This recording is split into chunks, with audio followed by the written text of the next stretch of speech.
Now next article हम देख सकते हैं, ये आर्टिकल हमारा रिलेटेड है टेररिज्म से। ओवरऑल इस आर्टिकल में बात करी गई है कि किस तरह से इंडिया और कई अदर नेशंस हैं जो टेररिज्म से जूझ रहे हैं, और टेररिज्म से लड़ने के लिए एक ग्लोबल लेवल पे अदर कंट्रीज़ को भी इन्फ्लुएंस कर रहे हैं कि एक प्रॉपर डेफिनेशन लेकर के आनी चाहिए टेररिज्म की, और टेररिस्ट के साथ कैसे कैसे बिहेव करना चाहिए, क्या क्या चीज़ें हमें करनी चाहिए, क्या नहीं करनी चाहिए, ये सारी चीज़ें इसमें ये लोग करने की कोशिश कर रहे हैं। अब ऐसा होगा ना कि इसमें कई बार ऐसा डेली डेली न्यूज़ आती रहेगी।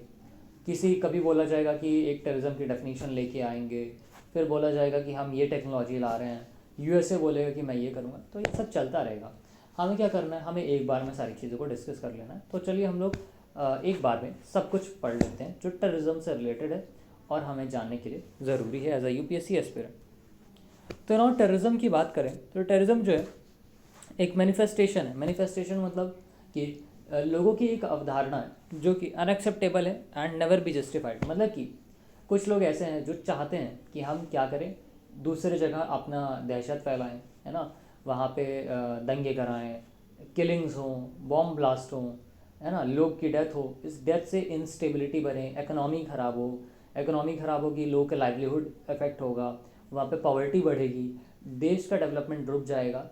और ऐसे करने वाले नेशंस कौन कौन से हैं ये आप भी जानते हैं, है ना, जो हमेशा से जो जिनका नाम रहा है ना। अभी हम देख सकते हैं कि अफ़गानिस्तान में कैसे तालिबान ने अपना रूल इस्टेब्लिश किया, फिर तालिबान जो है वुमेन के राइट्स को नहीं एक्सेप्ट कर रहे, चिल्ड्रंस के राइट्स को एक्सेप्ट नहीं कर रहे। तो अगर मतलब कि ऑब्वियसली अब वहाँ पे जहाँ पे कोई रूल नहीं है ना, लोग अपने मन से रूल करते जा रहे हैं, तो इस तरह का जो थॉट प्रोसेस होता है, मैनिफेस्टेशन होती है, ये क्या होता है, अनएक्सेप्टेबल होता है और नेवर बी जस्टिफाइड। मतलब कि इसे जस्टिफाई नहीं किया जा सकता, क्योंकि ये सिर्फ एक पर्टिकुलर लोग अपनी सोच को रख करके बना देते हैं कि हाँ मेरा मन है, मैं वहाँ पे ये करना चाहता हूँ, तो अगर ऐसा कर दिया। और ऐसा कई रीजंस हो सकते हैं, एक नहीं। अगर हम आज की बात करें तो सारे ही स्टेट्स, लगभग हर रीजन जो है वल्नरेबल है टेररिज्म को लेकर के, और ये ग्लोबल कंसर्न भी बनता जा रहा है। किसी भी कंट्री की हम बात करें वो टेररिज्म से छूटी नहीं है, हर कंट्री में टेररिज्म देखने को मिलेगा ही मिलेगा, है ना। तो कोई कंट्री छूटी नहीं है, वहाँ पे इंसर्जेंसी जैसी प्रॉब्लम्स देखने को मिल सकती हैं, टेररिज्म देखने को मिल सकता है डिफरेंट पार्ट्स ऑफ कंट्री में। तो टेररिस्ट जो है, टेररिस्ट ग्रुप्स जो होते हैं have been resorting to various terrorist activities. जैसे कि जो टेररिस्ट ग्रुप्स हैं अब क्या करते हैं, अब वो धीमे धीमे नई नई एक्टिविटीज़ करते हैं, जैसे इम्प्रूव्ड और सोफिस्टिकेटेड टेक्नोलॉजीज़ लेके आते हैं, नए नए तरीके के बॉम्ब्स होते हैं उनके पास, कई चीज़ें होती हैं। तो इन सब चीज़ों को देख करके इंडिया ने कहा कि हमें ग्लोबली इवॉल्व होना चाहिए और इक्वली इम्प्रूव्ड स्ट्रैटजीज़ को लेकर के आना चाहिए, जिससे कि हम कॉम्बैट कर सकें एंड काउंटर कर सकें फ्रंटियर टेररिज्म को। ठीक है, मतलब कि टेररिज्म को हम प्रॉपर अच्छे तरीके से रोक सकें। इसके बाद current framework for combating terrorism in India. अब करंट फ्रेमवर्क क्या है टेररिज्म को कॉम्बैट करने के लिए, तो इंडिया ने यूनाइटेड नेशन सिक्योरिटी काउंसिल में काउंटर टेररिज्म कमेटी को भी बनाया, होस्ट किया, है ना। और साथ ही साथ इसकी थीम रखी कि countering the use of new and emerging technologies for terrorist purpose and no money for terror. मतलब कि हमें टेक्नोलॉजीज़ और पैसे ऐसे टेररिस्ट ग्रुप्स को प्रोवाइड नहीं करने हैं, और कोई कर रहा है तो उसको भी रोकना है पूरी तरह से, फुल कैपेसिटी से। दूसरा हमारी कंट्री में है UAPA act 1967, unlawful activities prevention act है, और ये जो है अमेंड किया गया था अगस्त 2019 में, जिससे कि ये डिज़ाइनेशन ऑफ इंडिविजुअल एज टेररिस्ट, मतलब कि किसी एक पर्टिकुलर पर्सन को टेररिस्ट पहले घोषित नहीं किया जा सकता था, बट अब घोषित किया जा सकता है। 2016 की बात करें तो इंडिया और यूनाइटेड स्टेट ने साइन किया था कि एग्रीमेंट साइन किया था जिसका नाम था एक्सचेंज टेररिज्म स्क्रीनिंग इन्फॉर्मेशन। मतलब कि अगर यूएसए के पास कोई टेररिस्ट से रिलेटेड इन्फॉर्मेशन है तो वो इंडिया के साथ शेयर करेगा, और इंडिया वो इन्फॉर्मेशन, कोई अदर इन्फॉर्मेशन टेररिस्ट से रिलेटेड है तो वो यूएसए के साथ शेयर करेगा। सेंट्रल गवर्नमेंट की बात करें तो नेशनल इन्वेस्टिगेशन एजेंसी है जो वर्क करती रहती है, लॉ इन्फोर्समेंट इन्वेस्टिगेटिव एजेंसी है जो कि टेररिज्म से कॉम्बैट करती है। नेशनल इन्वेस्टिगेशन एजेंसी पे अलग से वीडियो भी मैंने बनाया था अभी कुछ दिन पहले। सेंट्रल गवर्नमेंट की बात करें तो नेशनल, हाँ ये तो हम बता ही दिए। इंडियन पार्लियामेंट ने पास किया था amendment to National Investigation Agency Act 2008 में, जिससे कि ये टेररिज्म जैसे जो भी इश्यूज़ होते हैं इनको कॉम्बैट करने के लिए अलग से एनआई, मतलब कि एक ब्रांच है ना, एजेंसी है जो सिर्फ और सिर्फ टेररिज्म को ही लेकर के बात करेगी। अब साथ ही साथ इसमें कुछ अमेंडमेंट्स भी किए गए, और अमेंडमेंट के बाद ये भी बोला गया कि जो साइबर सिक्योरिटी जैसे थ्रेट्स होते हैं ना, उनको भी लेकर के एनआईए इन्वेस्टिगेट कर सकती है। नेशनल सिक्योरिटी गार्ड बनाया, ये क्या करता है, नेशन वाइड क्या करता है, सोल फेडरल कंटिजेंसी फोर्स है, ठीक है। ये एक लौती मतलब कि सोल फेडरल कंटिजेंसी फोर्स है। India state government continues to responsible for law and order. अब देखिए इसमें क्या है, इंडिया स्टेट गवर्नमेंट मतलब कि स्टेट गवर्नमेंट भी अपने लेवल पे सारे काम कर रही है टेररिज्म को रोकने के लिए। जैसे कि स्टेट एंटी टेररिज्म स्क्वाड है जो कि 2008 में बनाई गई थी, जिससे कि जल्दी से जल्दी फर्स्ट रिस्पॉन्स दिया जा सके। अब हम बात कर लेते हैं क्या क्या चैलेंजेस हैं टेररिज्म को कॉम्बैट करने के लिए। जैसे टेरर फाइनेंसिंग, टेरर फाइनेंसिंग एक बहुत बड़ा ही इशू है टेररिज्म को लेकर के, जहाँ पे कुछ ऐसी पार्टीज़ इन द सेंस, मैं पॉलिटिकल पार्टीज़ की बात नहीं कर रहा, मैं कुछ ऐसी बॉडीज़ की बात कर रहा हूँ। जैसे कोई पर्टिकुलर पर्सन हो सकता है, टेररिस्ट ग्रुप्स हो सकते हैं, कुछ कंट्रीज़ हो सकती हैं जो टेररिज्म चाहती हैं। वो क्या करती हैं, वो टेररिस्ट ऑर्गेनाइजेशंस को फाइनेंस करती हैं, पैसे देती हैं वेपन्स के लिए, खाने के लिए, फूड के लिए और ट्रेनिंग्स वगैरह के लिए। आईएमएफ के अकॉर्डिंग अगर हम बात करें और वर्ल्ड बैंक के अकॉर्डिंग, क्रिमिनल जो हैं वो अराउंड $4 ट्रिलियन एक साल में लॉन्डर कर लेते हैं, मतलब कि पैसे ले लेते हैं। किससे लेते हैं, चैरिटेबल ग्रुप से लेते हैं, चैरिटेबल ट्रस्ट हो सकते हैं, है ना, रेमिटेंस मेथड से ले सकते हैं। इससे क्या होता है कि ये बहुत बड़ा फाइनेंशियल मतलब कि फाइनेंस पे इफेक्ट डालता है। इससे जो इंटरनेशनल फाइनेंशियल सिस्टम है वो ख़राब होता है, ख़राब ऑब्वियसली होता है ना। कि कुछ स्टेट्स ऐसे होते हैं जैसे कि जो टेररिस्ट ऑर्गेनाइजेशन को फाइनेंस करते हैं, और साथ ही साथ lack of regulation of crypto currency.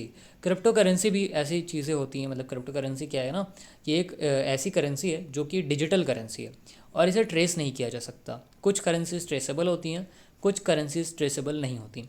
तो ये भी टेररिज्म को फाइनेंस करने में काफ़ी बड़ा रोल प्ले करने में अभी देखी गई हैं कुछ टाइम पहले। कुछ स्टेट्स हैं जो टेररिस्ट को फाइनेंस करते हैं, और साथ ही साथ ये जो है इंटरनेशनल फाइनेंशियल सिस्टम को डिस्टर्ब करने का काम करता है। नेक्स्ट चैलेंज क्या है, जैसे कि पॉलिटिसाइजेशन ऑफ काउंटरिंग टेररिज्म। अब क्या है कि कुछ मेंबर्स हैं यूनाइटेड नेशन सिक्योरिटी काउंसिल के, उन्होंने वीटो पावर एक्सरसाइज करी to varying degrees when it come to identifying terrorist. इसका मतलब आप समझ रहे हैं, इसका मतलब ये है कि जब टेररिस्ट को आइडेंटिफाई करने की बारी आई तो कुछ यूएनएससी मतलब कि यूनाइटेड नेशन सिक्योरिटी काउंसिल के मेंबर्स हैं, परमानेंट मेंबर्स, जिन्होंने अपने वीटो पावर का इस्तेमाल किया और कुछ टेररिस्ट जो सही में टेररिस्ट थे, जिनकी हरकतें टेररिस्ट वाली थी, बट अपनी वीटो पावर का यूज़ करके उनको देने जाने वाली पनिशमेंट्स को कम करवा दिया, या तो उनको टेररिस्ट के टैग से ही हटा दिया। ठीक है, अब ये क्या है, पॉलिटिसाइजेशन है टेररिज्म का। जैसे कि एक कंट्री ए है, उसके लिए उसकी कोई अगेंस्ट कंट्री है, जिस एग्जांपल हम लेते हैं यूएसए और रशिया। तो आज के टाइम पर अगर कोई रशिया पर अटैक करता है तो वो यूएसए खुश होगा, कहेगा कि ठीक है, हाँ दैट्स गुड। और अगर कोई रशिया क्या करेगा, रशिया कहेगा ये टेररिस्ट है हमारे लिए। तो अगर हम कोई एक पर्टिकुलर डेफिनेशन लेके नहीं आते कि टेररिस्ट होता क्या है, तो फिर हम ऐसे ही हमेशा कंफ्यूज रहेंगे, और अलग अलग कंट्रीज़, अलग अलग नेशंस, अलग अलग मेंबर्स अपनी वीटो पावर्स का या फिर अपनी अदर पावर्स का यूज़ करके टेररिज्म की डेफिनेशन को अपने हिसाब से मोल्ड करते रहेंगे। तो टेररिज्म की एक रिजिड डेफिनेशन होनी चाहिए, और साथ में कुछ ना कुछ पॉइंट्स उसके साथ एडेड होने चाहिए, जिससे कि इन अदर केसेस भी हम टेररिस्ट एक्टिविटीज़ को आइडेंटिफाई कर सकें। नेक्स्ट हम देख सकते हैं कि टेररिस्ट जो है नई एमर्जिंग टेक्नोलॉजीज़ का यूज़ कर रहे हैं, जैसे कि इंटरनेट एक्सेस है उनके पास, एंड टू एंड एनक्रिप्शंस है ना, वर्चुअल प्राइवेट नेटवर्क्स है जिससे कि वो अपनी लोकेशन को हाइड कर सकते हैं, और इन सब चीज़ों का यूज़ करके, क्रिप्टो करेंसी है, इन सब चीज़ों का यूज़ करके वो टेररिज्म को और तेज़ी से बढ़ाते जा रहे हैं। तो ऐसे में हमें साइबर सिक्योरिटी को भी प्रॉपरली मेंटेन करके रखना चाहिए हर नेशन को। फिर नेक्स्ट पॉइंट है कि सोशल नेटवर्किंग ऑफ टेररिज्म। अब सोशल मीडिया पे कौन क्या कर रहा है ये आइडेंटिफाई करना थोड़ा सा मुश्किल है, क्योंकि सोशल मीडिया पे बहुत ज़्यादा लोग होते हैं और हर किसी पे नज़र रखना it's not that easy for any government. ठीक है, तो टेररिस्ट के लिए, टेरर नेटवर्क फैलाने के लिए जो सोशल मीडिया है वो काफ़ी एक बड़ा इंपॉर्टेंट रोल प्ले करती है। सोशल मीडिया से लोन वुल्फ अटैकर्स की जो स्ट्रेंथ है वो भी कहीं ना कहीं बढ़ती हुई नज़र आती है। क्यों? क्योंकि लोन वुल्फ अटैकर्स क्या होते हैं, जैसे कि किसी कंट्री में कोई एक ऐसा पर्सन है जो उस कंट्री को बहुत हेट करता है और दूसरी कंट्री को पसंद करता है जो टेररिस्ट को प्रमोट करती है। अब किसी टेरर ग्रुप के या फिर उसने खुद से उस टेरर ग्रुप से कांटेक्ट करने की कोशिश करी और उससे लिंक हो गया। अब वो टेरर ग्रुप इसको जो ऑर्डर्स देगा ये उन ऑर्डर्स को फॉलो करेगा। इसमें टेरर ग्रुप को उस पर्टिकुलर कंट्री में, दूसरी कंट्री में जहाँ टेरर फैलाना है वहाँ एंटर करने की भी ज़रूरत नहीं पड़ी, अपने लोग भेजने की भी ज़रूरत नहीं पड़ी। Just by sending messages and through some videos उन्होंने उस पर्टिकुलर पर्सन को इन्फ्लुएंस कर दिया इतना ज़्यादा कि वो पूरी तरह से चेंज हो गया और अपने ही कंट्री के अगेंस्ट जाने की कोशिश किया। तो ये होते हैं लोन वुल्फ अटैकर्स। तो सोशल मीडिया की वजह से लोन वुल्फ अटैकर्स की स्ट्रेंथ भी बढ़ती जा रही है। बायोटेररिज्म बायोटेक्नोलॉजी, जैसा कि यूएसए का क्लेम है कि जो चाइना है उसने कोविड-19 को जानबूझ के फैलाया था and covid was a weapon पूरे वर्ल्ड के अगेंस्ट चाइना यूज़ करने वाला था। बट अभी के टाइम देखें तो चाइना खुद भी अफेक्टेड है कोविड-19 से बहुत ज़्यादा। और ये वेपन हम कह सकते हैं अगर चाइना का सही में वेपन था या नहीं था हम ये तो नहीं जानते, लेकिन ऐसे वेपन्स बायोटेक्नोलॉजी का इस्तेमाल करके अदर नेशंस में फैला भेजे जा सकते हैं और बिना पता चले कि हाँ किस नेशन ने बनाया, किस नेशन ने किया, वो आराम से किसी भी नेशन को, सामने वाले नेशन को बर्बाद कर सकते हैं विदाउट यूजिंग वेपन्स। तो ये भी एक टेररिज्म को बढ़ावा देने वाला देखने को नज़र आता है। हम देखिए ये नहीं कह सकते सोशल मीडिया ख़राब है, बायोटेक्नोलॉजी ख़राब है ना। क्यों? क्योंकि ये हमारे डेवलपमेंट को भी तो सिग्निफाई करते हैं। सोशल मीडिया का डेवलपमेंट, बायोटेक्नोलॉजी का डेवलपमेंट।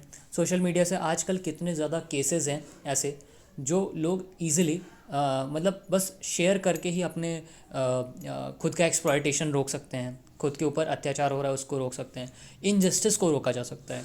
और कई बार हमने देखा कि जो एडमिनिस्ट्रेशन है या जुडिशरी है वो सोशल मीडिया पे कुछ वीडियो वायरल हुआ, उसमें कुछ किसी के साथ गलत हो रहा है तो उस वीडियो के बेसिस पे ही उसके ऊपर अगेंस्ट मतलब कि जो उसमें क्राइम किया जा रहा है तो क्रिमिनल के अगेंस्ट अपने आप ही प्रोसीडिंग कर देती है। तो ये सोशल मीडिया का बढ़िया भी एक पॉजिटिव एस्पेक्ट भी नज़र आता है, लेकिन इसका मतलब और बुरा भी है। तो हम ये नहीं कह सकते कि ये चीज़ ख़राब है या बुरी है, अच्छी है। हम ये बता रहे हैं कि इसका यूज़ इस पर्टिकुलर टेररिज्म में कहाँ कहाँ हो रहा है। What should be the way forward. Way forward में अगर बात करें तो काउंटर टेररिज्म एजेंडा को हमें री एनर्जाइज करना पड़ेगा। जिस एजेंडा को हम लेके चल रहे हैं वो थोड़ा सा ओल्ड हो चुका है, अब हमें इसमें फिर से एनर्जाइज करना पड़ेगा। Checking the veto power of P5 जिससे कि पॉलिटिसाइजेशन ना हो किसी भी टेरर ग्रुप का, ठीक है। और साथ ही साथ टेररिज्म की एक पर्टिकुलर डेफिनेशन भी लेकर के आना चाहिए और इसको, ये जो डेफिनेशन होगी इसे यूनाइटेड नेशन जनरल असेंबली के हर मेंबर को ग्रांट करना चाहिए कि हाँ ये सही है, जिसमें कि अपने खुद के वो कंट्री जो है अपने खुद के क्रिमिनल लॉज को अमेंड करे जिससे कि वो टेररिज्म से फाइट कर सके, टेरर ग्रुप को पूरी तरह से बैन करे, टेररिस्ट को प्रोसिक्यूट करे स्पेशल लॉज के अंदर, और साथ ही साथ क्रॉस बॉर्डर टेररिज्म को भी एक काफ़ी बड़ा ऑफेंस माना जाए इस पूरे वर्ल्ड में, ग्लोब में। नेक्स्ट बात करते हैं तो मतलब और क्या क्या चीज़ें हैं वे फॉरवर्ड में। तो 1986 में इंडिया ने प्रपोज किया था comprehensive convention on international terrorism, मतलब कि CCIT, ये UN में इंडिया ने 1986 में प्रपोज किया था, ये डॉक्यूमेंट था। बट UNGA ने इसको अभी तक अडॉप्ट नहीं किया है। मे बी वो डॉक्यूमेंट अच्छा हो या ख़राब हो, बट अब फिर से इनको री एनर्जाइज करना पड़ेगा इसको और एक नए डॉक्यूमेंट के साथ आना पड़ेगा कि हाँ टेररिज्म की डेफिनेशंस क्या है, बाकी सारी चीज़ें जो भी रिक्वायर्ड है टेररिज्म को रोकने के लिए। प्रिवेंटिंग यूथ फ्रॉम टेररिज्म, अब यूथ जो होता है ना बहुत ज़्यादा एनर्जेटिक होता है तो वो बड़ी इजीली इन्फ्लुएंस हो जाता है किसी भी डायनेमिक चीज़ों से। तो हमें यूथ को समझाना पड़ेगा कि हमें नॉन वायलेंस को फॉलो करना है, पीस को और टॉलरेंस को थोड़ा बहुत समझना पड़ेगा, सेंसिटाइजेशन करना पड़ेगा यूथ में। अगर हम NIA की कैपेसिटी को देखें तो उसको भी बढ़ाना पड़ेगा जिससे वो cross border terrorism, coordination among intelligence and security agencies ये सब कर सके। कोऑर्डिनेशन क्या है? जो इंटेलिजेंस और सिक्योरिटी एजेंसीज़ हैं, चाहे वो इंडिया के अंदर की हों या फिर किसी अदर नेशंस की हों, सबको एक दूसरे से कोरिलेट करके काम करना पड़ेगा जिससे कि किसी अदर नेशन का टेररिस्ट दूसरे नेशन में जाके टेरर ना फैला सके दोबारा, ठीक है। इसके बाद इंडिया को नेशनल क्रिमिनल जस्टिस सिस्टम को भी इन्हांस करना पड़ेगा जिससे कि जब हम टेररिस्ट की बात करें तो उनके लिए ह्यूमन राइट्स जैसी चीज़ों को हमें थोड़ा सा इग्नोर करना चाहिए, क्योंकि जहाँ पे वो टेररिस्ट जो है अकेला पता नहीं कितने हज़ारों लोग की जान ले सकता है, तो ऐसे में उसको ह्यूमन राइट्स के अंडर हमें नहीं रखना चाहिए। और ये तभी हो पाएगा जब हम टेररिस्ट की एक प्रॉपर डेफिनेशन लेकर के आएंगे। कर्बिंग टेरर फंडिंग, और टेरर फंडिंग को तो पूरी तरह से रोक देना चाहिए। और जैसे शेल कंपनीज जो बनती हैं उन सबको भी प्रॉपरली बैन कर देना चाहिए हर नेशन को, जिससे कि टेरर फंडिंग ना हो पाए। सो ये था पूरा हमारा आर्टिकल टेररिज्म से रिलेटेड, जहाँ पे हमने टेरर को लेकर के सारी बातें कर ली। टेररिज्म क्या होता है, टेररिज्म को क्या क्या फ्रेमवर्क हैं जिससे कि हम कॉम्बैट कर सकते हैं टेररिज्म को। उसके बाद हम काफ़ी चीज़ें, हमने सारी चीज़ें डिस्कस कर ली हैं इस आर्टिकल में। So thank you very much.